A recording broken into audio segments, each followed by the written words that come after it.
Cumprimento os irmãos com a paz do Senhor Jesus. Meus amados irmãos, vamos estar de pé um minutinho para que possamos orar ao Senhor nosso Deus nesse momento.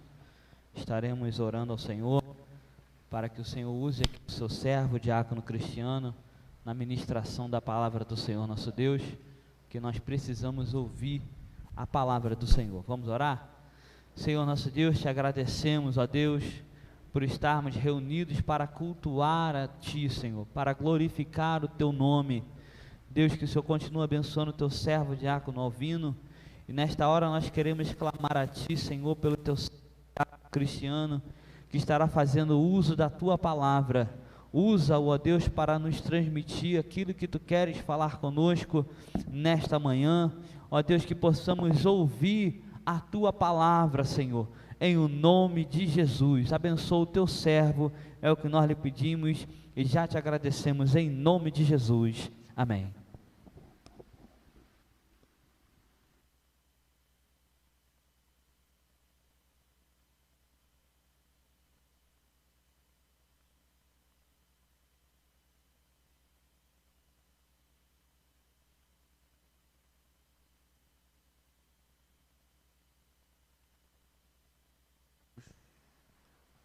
Glória a Deus, louvado seja o nome do Senhor. Eu saúdo a amada igreja com a santa e gloriosa paz do Senhor. Jesus está aqui nessa manhã, irmãos. Nós podemos sentir a presença do Senhor aqui conosco. Louvado e glorificado seja o nome do Senhor. Eu peço aos irmãos que abram suas Bíblias na segunda epístola de Paulo a Timóteo, no capítulo 1, no versículo 16. Segunda epístola de Paulo a Timóteo, no capítulo 1, a partir do versículo 16. Aleluia, glória, glória a Deus, louvado e glorificado seja o nome do Senhor. Assim diz as Escrituras: o Senhor conceda misericórdia à casa de Onesíforo, porque muitas vezes me recriou e não se envergonhou das minhas cadeias. Antes, vindo ele a Roma, com muito cuidado me procurou e me achou. O Senhor lhe conceda que naquele dia ache misericórdia diante do Senhor, e quanto me ajudou em Éfeso, melhor o sabes tu. Aleluia. Os irmãos podem tomar assento. Aleluia. Louvado e glorificado seja o nome do Senhor, irmãos. Quando eu fui convidado para poder trazer essa palavra, na manhã desse domingo, eu pedi que o Senhor me desse uma palavra, eu orei durante essa semana, e Senhor, em nome de Jesus, Senhor, faça com que o Senhor venha me dar uma palavra que eu possa estar trazendo para a igreja, Senhor, não aquilo que eu quero falar, mas aquilo que o Senhor quer trazer à igreja. E o Senhor me deu essa palavra aqui, durante essa semana, eu vim estudando ao decorrer dessa semana, e eu vi o quanto essa palavra é maravilhosa, o quanto nós aprendemos com essa palavra que nós acabamos de ler nessa manhã, o quanto o Senhor nos ensina através da vida desse homem, muito desconhecido, talvez muitos não tenham ouvido falar desse homem chamado Onesíforo, mas quantas lições que nós podemos aprender na vida desse homem, como foi falado hoje na Escola Bíblica Dominical, né? Em relação ao diaconato, o que é ser diácono, que é servir, as características. E nós podemos observar que esse homem, Onesíforo, tinha essas qualificações que nós aprendemos nessa manhã, de servir uma pessoa íntegra, uma pessoa justa. Irmãos, essa lição, esse texto que nós lemos nessa manhã, o contexto dessa lição, ele se encontra no ano, aproximadamente no mês de julho do ano de 64 depois de Cristo. Naquele período em que Roma escravizava o povo hebreu. Roma, que era o Império Romano, que aprisionava o povo. E nessa época aqui, o imperador de Roma se chamava Nero. E Nero, ele colocou fogo em Roma, incendiou aquela cidade. E ao incendiar aquela cidade, ele colocou culpa daquele incêndio aos cristãos que habitavam naquela cidade. E o apóstolo Paulo, por ser o líder dos cristãos na época, ele foi lançado ao cárcere. Ele foi lançado na prisão por culpa do próprio imperador Nero, que tinha colocado fogo em Roma. E nesse contexto, no decorrer dessa história, o apóstolo Paulo, ao ser lançado naquela prisão, aquela prisão imunda, uma masmorra imunda, onde os prisioneiros saíam dali, muitas das vezes leprosos, ou muitas das vezes, quando o prisioneiro conseguia sair dali, era para o martírio, era para a morte. E do interior dessa prisão, irmãos, Paulo escreve a sua última carta ao seu filho na fé, Timóteo. E nessa carta ele faz referência a Onesíforo, manifestando a sua gratidão nesta última prisão. Nessa carta que ele saudou a casa de Onesíforo, ele traz o drama do abandono, das privações, da tribulação e da ingratidão. Paulo, nesse momento em que ele escreve essa carta ao seu filho na fé, Timóteo, Paulo ele se encontrava abandonado. Paulo ele se encontrava triste. Paulo ele se encontrava oprimido, muitas das vezes até em depressão, triste, porque tantas pessoas que estavam à volta de Paulo, quantas pessoas que Paulo naquele evangelizou, trouxe a palavra de salvação, mas nesse momento, talvez o momento que ele mais precisou na vida dele, Paulo se encontrava sozinho, Paulo se encontrava aflito, ele olhava para o lado e não via ninguém, ele só via o socorro que vinha do Senhor. E Paulo ele se encontrava triste, depressivo, triste, abandonado naquele momento ali. Quando ele escreve essa segunda carta a Timóteo, no capítulo 4, no versículo 16, 2 Timóteo 4, 16, ele fala: ninguém me assistiu na minha primeira defesa, antes todos me desampararam, que isso lhes não seja imputado. Todos abandonaram Paulo naquele momento. Paulo, ele se encontrava totalmente abandonado, irmãos, triste.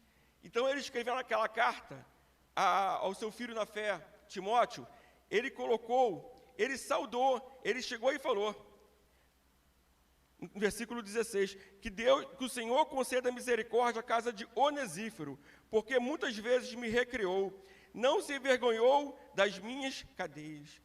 Uma das poucas pessoas que não abandonou Paulo no momento difícil foi esse homem chamado Onesíforo. Vamos estar aprendendo um pouquinho das características desse homem, o porquê que esse homem, ele não é muito falado na palavra de Deus. Nós podemos observar em toda a Bíblia que a única passagem que fala sobre esse homem é realmente nessa epístola de Paulo a Timóteo, no capítulo 1, versículo do 16 ao 19, e no capítulo 4, no momento em que ele saúda, em versículo 19, segunda epístola de Paulo a Timóteo, no capítulo 4, no versículo 19, que ele fala: saúda a Prisca e a Áquila e a casa de Onesíforo. Mas por que o apóstolo Paulo, por duas vezes nessa carta a Timóteo, ele citou Onesíforo, saudando a casa de Onesíforo? O que esse homem chamado Onesíforo tinha de tão importante que chamou a atenção do apóstolo Paulo? Entre tantos os lares que Paulo visitou, a casa de Onesíforo marcou a vida de Paulo. Quando ele fala da casa, ele não está se referindo à casa, à estrutura da casa, de paredes, mas ele se refere à casa de Onesíforo, à família de Onesíforo, talvez a esposa de Onesíforo, os filhos de Onesíforo, toda aquela sua família que recebeu tão bem o apóstolo Paulo nos momentos de dificuldade, no momento de aflição. E o que nós podemos observar, o que Paulo encontrou de tão importante naquela casa, naquela família, naquele lar que ele foi. Eu pude colocar aqui 4 observações importantes que Paulo achou naquela família, que Paulo achou dentro daquele lar, no lar de Onesíforo. A primeira observação, eu coloquei aqui, um lugar de ânimo. Paulo, muitas das vezes, no seu ministério, ele se encontrava desanimado. Quantos de nós, nos dias de hoje, nos encontramos desanimados, irmãos? Quantas das vezes nos encontramos abatidos, desanimados? Quanto nós precisamos de uma palavra de ânimo? Quanto nós precisamos de uma palavra de incentivo? Você vai vencer, a vitória é sua, não desanimes, Deus é contigo. E Paulo sentia, Paulo era homem como nós. Então o que acontece? Paulo muitas das vezes se sentia desanimado. Mas Paulo, quando chegava naquele lar, Paulo, quando chegava na casa de Onesíforo, ele encontrava um lugar de ânimo. Aqui no versículo 16 fala: muitas vezes me deu ânimo. Ao passar por ali em viagem, Paulo se fortalecia quando chegava na casa de Onesíforo. Irmãos, quantos de nós precisamos de uma palavra de incentivo, de uma palavra de ânimo? Ou então nosso irmão, às vezes nós vimos nosso irmão desanimado, triste, abatido. Às vezes tudo que aquele irmão precisa é de uma palavra de ânimo. Irmãos, que nós possamos estar sensíveis à voz do Espírito Santo, para que nós possamos estar dando às vezes aquela palavra que aquele irmão precisa, uma palavra de ânimo. E Paulo encontrava isso na vida daquele homem chamado Onesíforo. A segunda característica que nós vimos na vida de Onesíforo, que o apóstolo Paulo encontrava na vida dele, o apóstolo Paulo encontrava ali um lugar de coragem. Não se envergonhou das minhas algemas. O apóstolo Paulo se encontrava preso, se encontrava encarcerado. Porém, ainda que algumas pessoas tivessem vergonha do apóstolo Paulo estar naquela situação de estar preso, Onesíforo, ele não se envergonhou da situação que o apóstolo Paulo se encontrava. Paulo era um condenado por pregar o evangelho de Cristo, e muitas pessoas tinham vergonha de andar com ele, ou de recebê-lo, mas Onesíforo não se envergonhava do evangelho, assim como aprendeu com o apóstolo Paulo. Em Romanos, capítulo 1, versículo 16, o apóstolo Paulo fala: porque não me envergonho do evangelho de Cristo, pois é o poder de Deus para a salvação de todo aquele que crê, primeiro do judeu e também do grego. O apóstolo Paulo, ele trouxe essa palavra na sua carta aos Romanos, e Onesíforo aprendeu com Paulo que em momento nenhum podíamos envergonhar do evangelho de Cristo. E o que Onesíforo fez? Ele morava na cidade de Éfeso, ele deixou sua casa lá em Éfeso e foi até Roma, diligentemente, com muito cuidado, mas ele não abandonou o apóstolo Paulo. Ele foi até Paulo, ele visitou aquele homem, ele trouxe uma palavra de ânimo para aquele homem. Quantas vezes, tudo que nós precisamos, irmãos, é de uma visita. Será que o nosso irmão está precisando de ser encorajado? Quantas pessoas nessa pandemia, irmãos, que se encontram tristes, desanimados, como o primeiro Stoff eu citei, sem coragem, sem ânimo. Muitas das vezes as pessoas ficam, às vezes, 1 mês, 2 meses sem aparecer na casa do Senhor. Muitos ficam, às vezes, tem pessoas que desde o começo da pandemia, em março do ano passado, que não aparecem na casa do Senhor, que se encontra, assim como o apóstolo Paulo estava preso.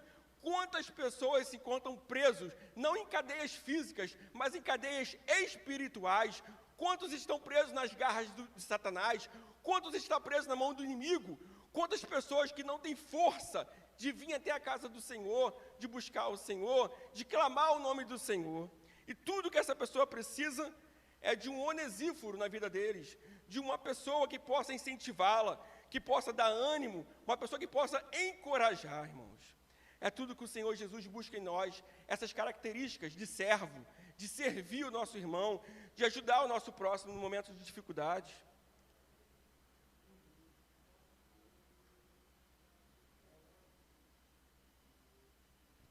Glória a Deus, louvado seja o nome do Senhor. E Onesíforo, ele foi solícito com o apóstolo Paulo, ao deixar Éfeso, procurando para ajudar na prisão em Roma. Ele não temeu, ele poderia ser lançado junto com Paulo naquela prisão, só pelo fato de ser cristão, de pregar o evangelho de Cristo, ele corria esse risco de ser lançado na prisão, mas esse homem não se envergonhou. Ainda que ele pagasse o preço, na sua pele, ainda que ele sofresse o dano, mas ele não se envergonhou do evangelho de Cristo. Ele foi visitar Paulo no momento de dificuldade. Quantos que abandonou Paulo naquele momento? Aqui no capítulo 4, no versículo 11, ele fala: só Lucas está comigo, toma Marcos e traze contigo, porque me é muito útil para o ministério. Também enviei Tíquico a Éfeso. Quando vieres, traze a capa que deixei em Troade e em Carpo, e os livros, principalmente os pergaminhos. No versículo 14, ele relata sobre um homem chamado Alexandre o Latoeiro, porque esse homem causou-me muitos males, que o Senhor lhe pague segundo as suas obras. Ou seja, esse Alexandre o Latoeiro provavelmente era também um homem que Paulo discipulou, que Paulo ensinou o evangelho, que Paulo ensinou o evangelho de Cristo para aquele homem. Só que diferente de Onesíforo, enquanto Onesíforo encorajou, enquanto Onesíforo deu ânimo, enquanto Onesíforo lutou ao lado de Paulo, esse Alexandre Latoeiro, ele abandonou Paulo no momento que ele mais precisou, e ao contrário, causou-lhe danos, causou-lhe problemas sérios para a vida de Paulo, diferentemente de Onesíforo. Outra característica que nós podemos observar na vida desse homem chamado Onesíforo, aquilo que Paulo encontrou na casa de Onesíforo, que Paulo encontrou ali um lugar de serviço. No versículo 18 fala: quantos serviços me prestou em Éfeso? Quando Paulo foi naquela cidade pregar o evangelho, Paulo ficou sossegado, porque sabendo que ali naquela cidade existia um homem chamado Onesíforo, que estava pregando o evangelho de Cristo naquela cidade. Quantos serviços me prestou? Quantos serviços ele trouxe naquela cidade? Quanto o evangelho de Cristo foi pregado naquela cidade através desse homem? Onesíforo trabalhava sendo hospitaleiro e fazendo qualquer coisa para ajudar na obra do Senhor. Irmãos, a hospitalidade é algo que está no coração de Deus e que deve estar em nossos corações.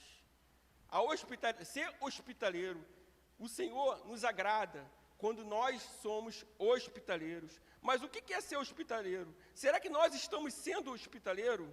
Fazendo aquilo que o Senhor quer que nós façamos? Será que nós somos assim como Onesíforo foi para o apóstolo Paulo? Será que nós estamos agindo uns para com os outros dessa maneira? Hospitalidade, irmãos, é você fazer algo para a pessoa, aquilo que o nosso presbítero Diógenes falou, sem esperar nada em troca.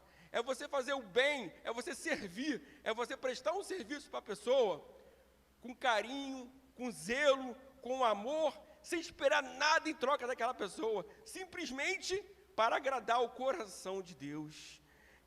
Nós temos que ter dentro de nós esse prazer, esse amor pelas almas, de não esperar nada em troca, irmãos. É simplesmente fazer por amor a Cristo, fazer aquilo que o Senhor nos ensina. E nós podemos observar, aleluia, glória a Deus,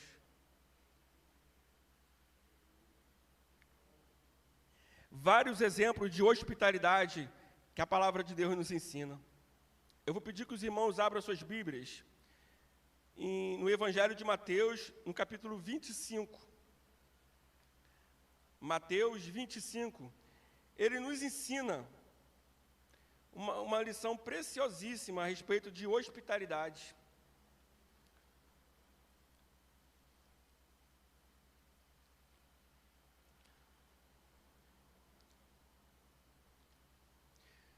Mateus 25, do 35 a 40, que fala: porque tive fome e deste-me de comer, tive sede e deste-me de beber, era estrangeiro e hospedaste-me, estava nu e vestiste-me, adoeci e visitaste-me, estive na prisão e foste ver-me.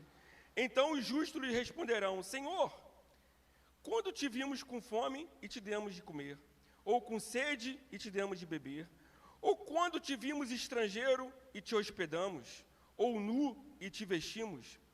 E quando te vimos enfermo ou na prisão e fomos ver-te? E respondeu-lhe o rei e lhe dirá: em verdade vos digo que quando fizeste a um destes meus pequeninos irmãos, a mim o fizeste. Aleluia, louvado seja o nome do Senhor. Irmãos, quando nós fazemos o bem ao nosso irmão, ao nosso pequenino irmão, estamos fazendo para Deus, estamos fazendo para o próprio Senhor Jesus. No momento em que nós ajudamos o nosso próximo, no momento em que nós estendemos a mão para ajudar aquele que está precisando, nós estamos fazendo a obra do Senhor, nós estamos fazendo a vontade do Senhor. É como se nós estivéssemos fazendo para o próprio Senhor. E assim o Senhor nos ensina.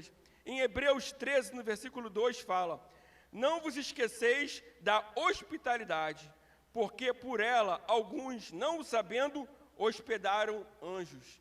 Até anjos nós podemos hospedar dentro do nosso lar, se nós praticarmos a hospitalidade. Em 1 Pedro, no capítulo 4, versículo 9, fala: sendo hospitaleiros uns para com os outros, sem murmuração. O mais importante, irmãos, é nós fazermos o bem para o nosso irmão, nós praticarmos a hospitalidade, mas sem murmurar, sem falar mal. Não adianta, irmãos, a palavra de Deus diz que o que a mão direita faz, a esquerda não precisa saber. E quando nós fizermos o bem, não tocar trombeta, ou seja, fazer o bem de modo que uma terceira pessoa não precisa nem saber o que está acontecendo. Eu estou fazendo bem ao meu irmão, mas quem está do lado do meu irmão não está nem vendo aquilo que eu estou fazendo. Ou seja, isso, só quem está vendo é o nosso Pai Celestial, é o Senhor Jesus que vê tudo. Então, o bem que nós fazemos ao nosso irmão, quando nós não murmuramos, quando não tocamos trombeta, o Senhor vê todas as coisas e o Senhor nos exalta. Em Romanos, capítulo 12, no versículo 13, fala: comunicai com os santos nas suas necessidades, segui a hospitalidade. Irmãos, nós devemos seguir a hospitalidade com todos, fazer o bem a todos, sem esperar nada em troca. Louvado seja o nome do Senhor. No momento em que nós praticamos essa hospitalidade, irmãos, a alegria que vai surgir dentro do nosso coração de estar fazendo o bem, sem ser anunciado, sem que ninguém saiba, mas o vosso Pai Celestial, que está em secreto, com certeza irá recompensar cada um segundo as suas obras. Louvado e glorificado seja o nome do Senhor. E o apóstolo Paulo, nesse momento aqui, de dificuldade, de luta, de aflição, quando todos, como diz a palavra do Senhor, o abandonaram, mas existia pelo menos uma pessoa que tinha esse espírito quebrantado, esse coração quebrantado, de poder chegar e falar: não, eu não vou abandonar esse homem no momento de dificuldade. E Onesíforo fez isso. Irmãos, às vezes nós pensamos que nós temos muitos amigos no momento de saúde, no momento de festa, no momento de amizade. Mas, irmãos, os verdadeiros amigos é aqueles que nós encontramos nos momentos de dificuldade, nos momentos de doença. Aí nós vemos quem são verdadeiramente nossos amigos, quem é verdadeiramente aquelas pessoas que estão do nosso lado, aquelas pessoas que realmente têm Deus no coração, a ponto de chegar e trazer uma palavra de ânimo, uma palavra de encorajamento, para poder estar encorajando uns aos outros. Que nós possamos, irmãos, trazer essa palavra como reflexão na nossa vida, o quanto nós precisamos, a cada dia, trabalhar isso dentro do nosso coração, ter um coração hospitaleiro. Em Provérbios, no capítulo 17, versículo 17, fala: em todo o tempo ama o amigo, e para a hora da angústia nasce o irmão.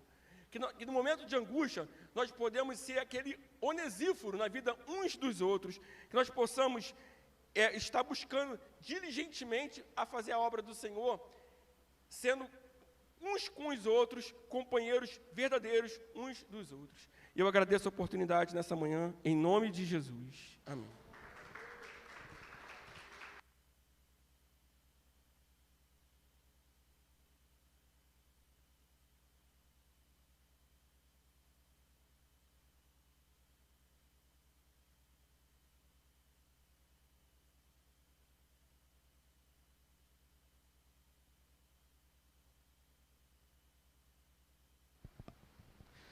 Glória a Deus. O Senhor tem falado conosco, né, meus irmãos? Ânimo, coragem, serviço, hospitalidade, animar os nossos irmãos que se encontram em alguma dificuldade, ajudar, encorajar.